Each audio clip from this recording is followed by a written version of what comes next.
గౌరవ ఎమ్మెల్యే తేజ నరసింహ గారిని supplementary question కి అనుమతిస్తున్నాను.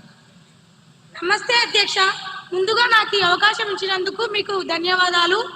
అధ్యక్ష, 2036 ఒలింపిక్స్ కోసం ప్రభుత్వం ఏర్పాటు చేసింది, సంతోషం అధ్యక్ష.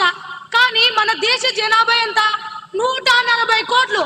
కానీ వచ్చే మెడల్స్ ని వేలతో లెక్క పెడుతుంది అధ్యక్ష. అధ్యక్ష, మన వాళ్ళు జెవెలిన్ త్రో విసరడం కన్నా ఒకరి మీద ఒకరు బురద చల్లుకోవడంలో ఎక్కువ ఎక్స్పర్ట్స్. అందుకే అధ్యక్ష, నా సలహా ఏమిటంటే ఒలింపిక్స్ కమిటీకి ఒక లెటర్ రాయండి. మన లోకల్ గేమ్స్ అయినా కోతి కొమ్మచ్చి, గోళీలాట, గిల్లి దండాన్ని ఒలింపిక్స్ లో ప్రవేశపెట్టండి. కనీసం దాంట్లో అయినా మనకి గోల్డ్ మెడల్ గ్యారంటీగా వస్తుంది. లేకపోతే మళ్ళీ అక్కడికి వెళ్ళి సెల్ఫీ దిగి వెనక్కి రావాల్సిందేనా అధ్యక్ష? ప్లేయర్స్ కి ట్రైనింగ్ ఇవ్వకుండా ఈ ప్రభుత్వం ఏం చేస్తుంది అధ్యక్ష? ఆరు బయట కూర్చొని చుక్కలు లెక్క పెడుతుందా అధ్యక్ష?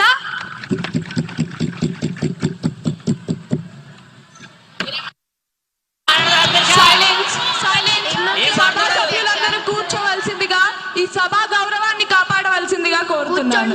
దయచేసి అందరూ కూర్చోవలసిందిగా కోరుతున్నాను. మంత్రి గారి సమాధానం.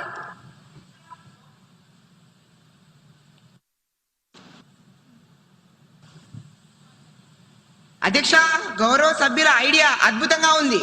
మన మెడల్ టాలీ చూస్తుంటే నాకు అప్పుడప్పుడు బాధగా ఉంటుంది. ఆయన గిల్లీ దండాన్ని అన్నారు అధ్యక్ష, నేను ఇంకోటి యాడ్ చేస్తాను అధ్యక్ష.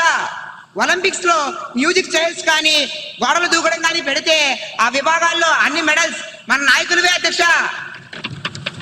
కుర్చీ కోసం మనం పరిగెడుతున్నంత స్పీడ్ గా హుస్సేన్ బోల్ట్ కూడా పరిగెత్తలేడు అధ్యక్ష. జోక్స్ పక్కన పెడితే మా ప్రభుత్వం ప్రజలతో ఆడుకునే ప్రభుత్వం కాదు అధ్యక్ష,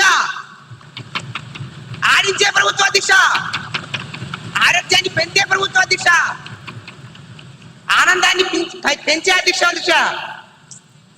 ప్రతిపక్షానికి వెటకారం, మాకు ప్రజలపై మమకారం. ప్రతిపక్ష వారికి సెల్ఫీలు ముఖ్యం, మాకు సొల్యూషన్లు ప్రాముఖ్యం. ఆల్రెడీ మా ముక్తి గారు, మా సవరణ అధ్యక్ష, మా ముఖ్యమంత్రి గారు ప్రకటించారు, ఒలింపిక్స్ లో పాల్గొన్న వారికి 50 లక్షలు, బంగారు పథకం పొందిన వారికి 7 కోట్లు, రజక పథకం పొందిన వారికి 5 కోట్లు, కాంస్య పథకం పొందిన వారికి 3 కోట్లు. మాది మాటల ప్రభుత్వం కాదు అధ్యక్ష, చేతల ప్రభుత్వం. మన క్రీడాకారుల నైపుణ్యం గల్లీ నుంచి ఢిల్లీ వరకు, ఢిల్లీ నుంచి ఒలింపిక్స్ లో మెడల్ కొట్టే వరకు మా ప్రభుత్వానికి విశ్రాంతి లేదని తెలుస్తున్నాను అధ్యక్ష. గౌరవనీయ స్పీకర్ గారు ధన్యవాదాలు తెలుపు.